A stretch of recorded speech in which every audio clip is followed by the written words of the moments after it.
Concern for the social people, concern for আমাদের ছাত্র যারা আছে।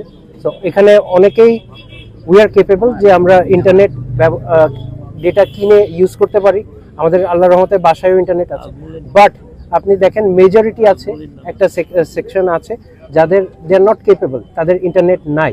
সো আমরা actually as a being as a social responsibility, so we thought যে why not আমরা তাদের সবার জন্য ওপেন করে দিই, যাদের সেইটা নাই, ইন্টারনেট কানেক্টিভিটির অপশনটা নাই, সেই জন্য আমরা ওপেন করে দিয়েছি অ্যাজ আ সোশ্যাল রেসপন্সিবিলিটি।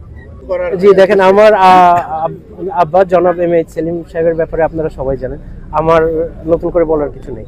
সেই বাগেরহাটের জন্য কতটা কি করেছে আপনারা জানেন।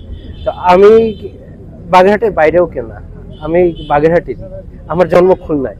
সো আমি আমার আব্বার পথটা ফলো করে আমিও আমরা চাচ্ছি যে আরো কিছু ডেভেলপ করার জন্য। So out of that all the developments we want to do as a social work. So এটা is one of them. It is one of them. So we are launching today. So let's see where it goes. Inshallah আশা করি আপনাদের দোয়ায় ভালো যাবে। Launching আজকে is the first launch. This is the first stall. এটাই প্রথম stall যেটা থেকে আমরা শুরু করছি। তো আরো বাগেরহাটের ভিতরে আরো 3টা পয়েন্টে আমরা আজকেই লঞ্চ করতেছি। সে সব জায়গায় যাওয়াটা আমার জন্য সম্ভব হচ্ছে না, আমি এখান থেকে লঞ্চ করে যাচ্ছি। 90টা আমরা প্রিলিমিনারি স্টাডিতে আমরা 90টা ধরেছি, বাট এটা আস্তে আস্তে আরো বাড়বে, এটা ডেফিনেটলি বাড়বে, কমবে না। সেই স্বপ্নটাকে পূরণ করার জন্য এই উদ্যোগটা। আজকে আধুনিক বাগেরহাটের রূপকার সাবেক MP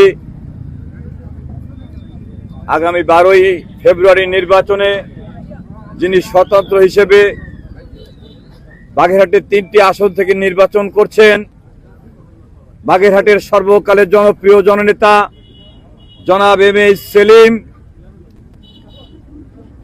smart life, free WiFi, এই যে মিনিংসটা, এই যে শব্দটা, যে একটা স্মার্ট লাইফ, ফ্রি ওয়াইফাই, আজকে বিশ্বায়নের এই ডিজিটাল যুগে জননেতা এম.এইচ সেলিম উপলব্ধি করেছে যে বাগেরহাট জেলার বিভিন্ন জায়গায় শিক্ষা প্রতিষ্ঠান, ধর্ম প্রতিষ্ঠান, রেস্টুরেন্ট, যেসব জায়গায় মানুষের সমাগম ঘটে, সেই সব এলাকায় যদি আমরা মানুষকে এই ওয়াইফাই সুবিধাটা দিতে পারি, তাহলে বিশ্ববাসী এই বাগেরহাটবাসীকে চিনতে পারবে অল্প সময় এবং খুব